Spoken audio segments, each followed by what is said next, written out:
What's really going on out there, ladies and gentlemen? Who effing knows? What I do know is I picked up a 2014 Yamaha Roadstar with a 1700cc motor, about 3,200 original miles on it. I'm the third owner, and it doesn't. It looks black in this video, I think, but it's actually purplish. So paint's pretty rough. Picked this up down in California about a week ago. Looking to turn this into like basically a Roadstar bagger. I've done a bunch of these in the past. I've had probably about 9 of these Roadstars over the years. Always worked in Japanese metric motorcycle dealerships and for Japanese metric race teams, and rode and raced and we're involved in the motorcycle industry through Japanese metric programs and BMW and KTM as well. But yeah, so I'm just fond of these bikes. I was looking for a cruiser, something different. I got my dirt bikes. I got my Yamaha Tenere for adventure riding, and I just kind of missed that whole cruiser element. Basically sitting on your favorite, recliner with a 350 small block motor below your butt. That's kind of what this offers. So already tore it down, so it's kind of like, not a great reveal. It looked all complete and it was ready to go, but it had some big old dorky grips I can't stand on there with a big cruise control mechanism on it. So I took those off, and I'm going to be putting on these Avon style grips, more like a dirt bike grip. I like that style better. I've always ran those on my street bikes, my choppers, built back in the early 2000s, and some Roadstars I've had over the time. I picked up another Roadstar too, a 2000 1600cc, so this is all for that. New battery for it, oil filter, oil change out. I bought that one in search of a newer model like this. This is a 2014, so it's fuel injected. I wanted that electronic fuel injection to put some bags on this thing and do it for more like a long haul bike. So if I want to go up through the mountain range north of where I live, I'm in northern Arizona. If I want to go up through up to 8,000, 9,000 foot elevation or higher, the carburetor units cough a little bit. The electronic fuel injection makes it a little smoother ride, a little more predictable. Not the end of the world. I mean, people drove in carbureted, cars and bikes for years before that stuff existed. But anyways, I was looking for a 2008, I think, a newer Roadstar, and I got this 14, and like I said, 3,200 miles on it. I picked this up for pennies, man. You can pick these bikes up so cheap, and like I said, for 3,200 miles on it, I think I paid $2,600 for this thing. So. Yeah, I think he wasn't asking a lot, like 3 or 35, I can't recall. And it's got some patina on the fenders, got a little bit of rust patina on here. So there's some little things here and there. I have that just sitting because the bars are on there. Tires are good. Bike's in good condition. Fluids were done not too long back. Guy didn't put a whole lot of miles on it, obviously. Seat's got a little patina. It was just sitting out in the sun. Left this out in the backyard. You can see kind of the cables are kind of funky. They should have a clear case on there and just turn to kind of a bronzy pink color just from the sunlight hitting these things. I mean, this thing's still, 14, but it's still 12 years old, so it's been out in the sun quite a bit. Actually, the 2000 I bought actually looks a little cleaner than this one, surprisingly. But she kept it under, the gal that owned that one kept it underneath the cover and really took a little better care than this one. This looks like someone left it out, bought, the next guy bought it, was excited about it, then kind of pushed it outside the garage, kept his clean bikes in there, and kept this thing out in the backyard, unfortunately. So, not the end of the world. Like I said, seat's got a little patina on it. No cracking. I really don't like the seat. It's actually very comfortable, but it sits you up real high. I like to sit low in these things. So I'm going to get rid of that and get like a potato chip style seat. I actually have the ostrich skin potato chip style seat on the other Roadstar I picked up, so I might swap them back and forth. You got to switch out the connecting piece in here though, because they're different between the newer models. So other than that, the Roadstars didn't change a whole lot. But yeah, aftermarket pipes on this thing, aftermarket air cleaner. Can't go wrong there. Like I said, paint's not bad. I mean, it's doable. I could drive it around for years like this, not really care. I mean, you could buffle all this out. You can't really see it maybe, but you kind of see that kind of blurriness. You can bring that shine up pretty easily. The pinstriping's clean on this. I don't know if that came like that or someone did that. I don't know all the Star models. I said I've had 8 or 9 of these things, but typically I just flat black them out. So this thing, almost everything chrome on this will go black. So this will go black. This will go black. The tanks will go black. Almost everything chrome will go with a gloss black. And everything that is purple or blurple or whatever color this is, the pretend oil bag covers, the rear fender. We do have a little dent in the rear fender too. That was part of kind of like the negotiation part there, a little dent and scratch. A little bit cut with some edging on the bottom of this thing, but not like dented, just a couple scratches. Patina is horrible on this thing. But everything that's blurple right now will go to a matte black finish with a kind of a semi-gloss clear coat over it. I've done that before in the past, so I liked how that came out. I guess it'd be kind of like a denim black that you see on some of the Harleys. And everything that is chrome that I keep on here, stuff like this, license plate frame. I won't keep these turn signals, but keep the bezel around the rear light, the bezel around the controls right here, all of that stuff, the headlight, the front forks, that'll all get powder coated, and I'm gonna go with a semi-gloss black on that powder coat. So we'll kind of have a little contrast, be almost like a two-tone black, but I just kind of want to murder this thing out, and I just like that look. So, but yeah, the bike's pretty cool. Like I said, low miles, it rides freaking phenomenal. It's got so much power. These 1700 cc's are just freaking awesome. I don't know, what's it, 1700 cc? Is it a 102? 103, I don't even know, but it's over 100 cc's. I mean, over 100 cubic inches and 1700 cc's. I was pretty good at math back in the day, but I don't know the equation on that, so you have to look it up on Google. But anyway, I like the mag wheels. I was always a fan of spokes when I was younger. Like I said, I've done a couple choppers back in the heyday when those were cool, so I put some fancy, cookie cutter rims on some choppers I built to sell back when those TV shows were real popular. Made some damn good money on those things and got out of it right before 08 when everything kind of collapsed. But anyway, love the Roadstars, love the way they handle. In stock trim, this is an amazing looking bike. You don't need to put any sort of work into it or do anything, it'd be fine. I just want a little bit taller bar. I like the little apes, so I'll show you kind of what I got here. Like I said, I was gonna do a review on this thing prior to taking it apart, but I got a little antsy earlier today, and I saw the update on my email that the Amazon stuff had arrived at the UPS in town. So town's not, we live out in rural Arizona, so town was a good 35-minute drive one way. Just got it back with everything. Like I said, so I got 10-inch Ape Hangers black to go on this bad boy. I'm gonna eventually change out these lines. And the reason I got 10 inches because you can use these stock lines that should be able to reach. I do want to integrate the lines, the electrical lines into the bar. I don't want, like when people hook them up like this, it looks kind of janky. I don't know, everyone knows how to run wires and solder, but it's pretty basic if you just look on YouTube these days. I already know how to do that, so I'm going to basically run the wires through. That's what I saw a little part break off the other day. These are all brittles that came off. But anyway, so these will run through the bars. I'm going to run these 10-inch bars with these new fresh risers. I don't want this big archaic riser on here on this bike to start. And then when I decide to buy the cables for this one, I might go up to a 12 or 14-inch ape on, depending on how well it handles. I don't like the 16 or 18-inch apes. I'm older right now, and circulation is always an issue when you get old. So having your hands above your shoulders, long distance, I know it looks gangster, looks tough, but I don't need numb hands when I'm driving down the road. I plan on putting some serious miles in this thing. 3200, this isn't even broken in. So anyway, yeah, got aftermarket pipes, aftermarket air cleaner.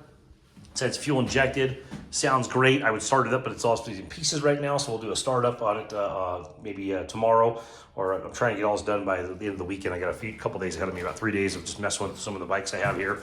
Got a bike in the background. I'm trying to get that one back on the road. That's a 2007 WR250. I'm putting some lights on there. It's got an aftermarket pipe, doing the brakes, doing the carb clean on that one, getting that one up and going. And like I said, I have another one of these. I bought a 2000 Roadstar that's been sitting for about a year and a half. It needs a carb clean. I have the carb rebuild kit, I have the oil kit, and I have the brand new battery for that one. And like I said, so this one right here, I hate these grips. I know people love these things, these puffy things. I don't like this cruise control setup either. It's just archaic. I know someone put a lot of time in their Beat laboratory figuring that thing out. And I'm sure people love this thing when you're going long distance, especially if you do have hand issues or numbness. I prefer that plastic paddle thing on there just to kind of like rest my hand on it. That's enough. I've ridden my whole life since I've been a little kid. I've been riding street bikes since I was like 16, 17, pretty religiously. I used to do about 20 to 30,000 miles a year using my motorcycles for work and driving all around the state of California and the surrounding states, this and that, and just also recreation. Plus I raced motocross on top of that. So I was probably doing maybe 35, 40,000 miles. I was doing a lot of miles a year on bikes for several years. This last couple of years, I've kind of simmered down. I got other projects going on, but I'm really jonesing to get back on the bike. So I have my Yamaha Tenere for like adventure stuff. I love this for just a daily cruise. Plus I'm putting bags so I can go camping and go explore off this thing for street rides.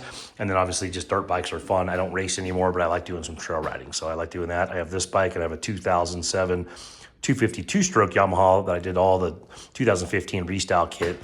Love that bike. I've only ridden it twice. I've been so damn busy. So I'm trying to change it up this year, 2026. We'll definitely be back on the bikes more. So anyway, that box over there, I'll do an unboxing in a second here on a different video. That is some Amazon Harley imitation Palomar ABS type bags for this bike with Harley style brackets, and I'm gonna try and do the best I can to show people what those look like, how different they are from a Harley bag as far as the material, but the shape is the same, and then how you can modify the brackets on those to make it work on a lot of the Japanese metric bikes, including the VTXs and the Vulcans from Kawasaki, the Boulevards from Suzuki, I believe, and then the Roadstars from Yamaha. They all can do something similar to that. Also, a thing to be aware of, I bought 3 sets of grips that look like the Avon grips. None of them fit. They all say Yamaha. I'll try and put that in a different video so people steer clear of that. The Avon has a metric grip, and it has a cam right here that you glue into place, which sounds a little janky, but you glue it on there. Once it's caught up in there, it doesn't go anywhere. You put a little bit of a contact adhesive on there. It comes with a cam for a Honda, like a VTX, and I believe the Vulcan, the Roadstar, and what did I say the other one? The Boulevard. I think they all run this cam, and it's designed to mimic. This is aftermarket, but I mean, I think Kirok, and they do a pretty good job. I don't like that grip, but that's the same setup, cam setup for your throttle. We're not like throttle by wire. This is an old school, cable system. This is a 2014. Where are they? Right here. So you got 2 cables coming through there, 2 pins, two balls, and that'll design will hook up on there. If you're looking at the cheap ones on Amazon and on Temu and all these other the Alibaba Express, whatever. Avon makes a true metric that comes with a couple cam choices, and the circumference around this part right here, the lower portion, pointing to my thumb, between these two, that is the same circumference as this one, which is the same as would fit inside this housing. If you buy another one that, I'll kind of bring them up online, but a lot of them say Roadster, Yamaha, Vulcan, they'll say metric, and they're not. They're basically an older Harley style, and this circumference will be too wide, and people will take and trim this out, but I hate to trim this thing out, have an area where it touches and kind of scrapes or catches. I mean, you have cruise control on accident. But anyway, this is a true, I don't know what the diameter of this thing is, but I'll figure it out. This diameter is the actual diameter that fits to the stock metric bikes. Like I said, there's an Avon grip, and these were only about $65. It wasn't crazy, but you can buy those $12 specials that look as nice as this and have just as nice aluminum and actually have a better contour sometimes, but they don't fit. So keep that in mind. Risers. So we're gonna do some basic risers. This riser's too wide. You're about 5 1/4 inches wide here. That'll keep it true. This has a flare to it, so the bars I bought won't fit with these standard setups. Plus, this will interfere with your, if you want to integrate your electrical lines into here. So that's something I'm trying to avoid. So this is a Fita Plus. I don't know. They were cheap. I have a couple. I have some Built-Well ones. I have some name brand ones. These were just cheap, and I liked how clean they were. Like I said, it's just going to have a basic riser, and we're going with like a 10-inch Ape with these original wires. I'm going to have the wires exposed for the test drive, and if I want to keep the 10 inches on here, I will integrate those wires into it and just extend. If I have to extend them or whatever I have to do, put them through the handlebars. Shouldn't have to on a 10-inch. Everything should be reaching that with stock, and then. Like I said, if I like the bars, I may transfer those over to the other bike, the other Roadstar that I'll do another video on, and then I'll keep these risers on here, do similar risers on that one, and I'll go with like maybe a 14-inch Ape on this, and then buy the cables I want, braided stainless steel, nice, clean, but with extensions. So anyway, so we got risers on this thing. We got Amazon grips. This is just a little cheap bag. I had a La Rosa bag on my last one. La Rosa is like a $300 bag. This is kind of a piece of crap. This is like an Amazon special. Let's see who makes it. Sorry if you guys don't interfere in someone's product, say it's a piece of crap, but it's definitely budget-minded. The Dream Apparel. Waterproof, chrome-plated, quick-release, lifetime warranty. Man, lifetime, man. So maybe it's not a piece of crap. Anyway, very basic. It says on here, 10 1/4 by 3. So these are swing arm bags. If you're not familiar with this, if you haven't had one of these before, they're just really convenient. I bought this because I didn't know how fast these bags would come in. I'll just show in another video. This literally just bolts on there. I have scraped them before on the ground, depending on how twisty you can get and how deep you want to go. This is a small bag. My La Rosa was probably about out to here and went from here to, it was definitely full. It was about maybe a few inches bigger than this. This is like if you want to throw some stuff in the bag and just go down the street. And obviously there's no security to this other than just latching it over. And it does say it's waterproof. These are just convenient. I'm going to throw this on the other bike. Now that my bags came in for this bike, this will go on my other Roadstar for just jaunts around town, quick stuff. I'm actually trying to get the other bike going to get my sons a chance to ride a big cruiser like this and see if either of my 2 sons want to get into riding. And I'm a big giant kid, so I'll buy more bikes if that's the case. So anyway, that's just a cheap bag that can go on there. risers, Avon grips. Here's the Ape Hangers I'm going to be throwing on there. I'll do a separate video on that. I'll try, it won't be a DIY. I'm not into that. I'm too lazy. I'm just not advanced enough to catch all that stuff. On these bars, they are set up for throttle by wire. So I found that Chromeworks makes a plug for this so that your grip is the same, this area, the gripping area is the same length as this area. Otherwise, this will be shorter, plus you have that little notch in there, and this is not a throttle by wire bike. So we will be using on this side. I think this is gusseted a little bit deeper on one of these. You can put that little peg in there. I think it goes in here. Anyway, so the bars will be on there. Not everyone's cup of tea. Some people like Ape, some people don't. I don't like the big beach bars. I've ran them for years. I always ran like the T-posts with like the straight bar on my choppers and stuff I built. Like I did a custom chrome kit bike one. I did a big beard chopper. I like the T-post. On these, I think the T-post looks a little funky because it's just so thin and these are such bulky bikes. So I got the fat bars with the 1-inch connecting piece, the 1-inch grip. This should all work out fine. And like I said, at a 10-inch rise, they aren't too gaudy, aren't too ridiculous. They're really solid, so they should be thick. It's a good riding position. I already kind of mocked them in place, kind of temporary earlier to check them out. But yeah, we're gonna go black on that, black on the risers. And like I said, eventually everything else will be black. And most likely I'll go to a 12 or 14. This is a 10. I kind of like the 14. I'm not a 16 or 18-inch Ape guy. I think it gets to the point, like I said, where your hands are above your shoulders. You start losing feeling after a good 3-hour ride. That's not copacetic with me as far as trying to control your bike. So anyway, I'll get a better video of this, what it looks like, and the rise. I don't know the pullback and geometry. If you guys are looking for that, I'll try and put it. I won't put a link in the description because I'm half retarded, but I will put the specs on it, or like a picture of it or something like that, or the label on it. You maybe should look it down on Amazon. This is just an Amazon bar.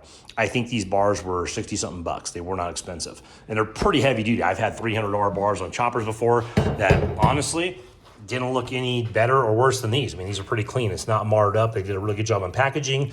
I probably marred it more getting it out of the packaging, but the welds are clean. It doesn't look all funky. I know this is just done. It's obviously not hand done. These are probably just done on a mass production level at a Taiwan or China. I got the scuffs right there probably from me, and I'm not even worried about it. So anyway, stay tuned, guys. 2014 Yamaha Roadstar EFI model, 1700cc. And we're going to get this thing kind of blacked out over the next couple months.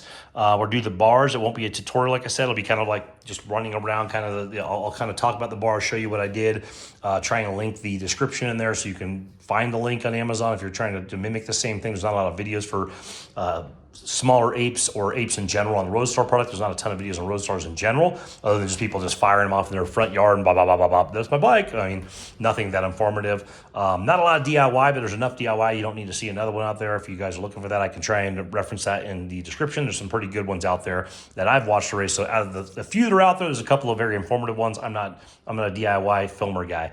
I'm just sharing the shit I got and going from there. And like I said, I'll do an unboxing on that, show you what those bags look like. I'll kind of mock them in place. I'll probably do that in a couple days on Sunday. Pull them out. They are a Palomar style bag. They are not a fiberglass bag like a true Harley bag. And I've done true Harley bags before. They have a much thicker resin to them. I've never even seen those bags, but I already know what to expect from them. But they'll do what you need them to do. And you got a place to store your stuff, lock it down. It's pretty awesome. So anyway, stay tuned. We'll go new seat. We'll go black paint. We'll black everything out. Like I said, this is a few-month project. We're not even worried about getting it tomorrow. We're going to ride it in between little doodads here and there. We're going to ride these ugly-ass cables with these brand new bars on there, with those new grips, with the blurple blasting in the skylight. We're going to have a dent on this fender for a little while. I'm okay with all of that. So we'll just kind of slowly build this into how we want it to look. And we'll be doing a separate video, kind of a little showcase on the 2000 Roadstar 1600 I have out there with 28,000 miles on. We bought for $700. So that one's a cheapie. We can get into that real cheap, do a couple of doodads on that, make that a fun little bike too. And like I said, hopefully I can get my boys to get excited about riding and jump on one of these things. So yeah, if you have any questions, throw them down in the comment section. You have any suggestions or advice, some shit you kind of run into on your own Roadstar, let me know. Like I said, I love the Japanese metric cruiser line. I love the Harleys, don't get me wrong. I'm just not, this is kind of cool. I don't have to buy the keychain and the hat and the glasses and the t-shirt every time I pull into a watering hole or a sandwich shop for the Yamaha. They don't make that stuff typically, so it's easy to not have to buy it. So anyway, part of the club on these things is just going out and riding and enjoying them. So stay tuned if you're interested in this stuff. And like I said, throw some comments out there if you have any suggestions or shit you ran into, or if you have any questions. Right on, guys. If you're riding out there, stay safe.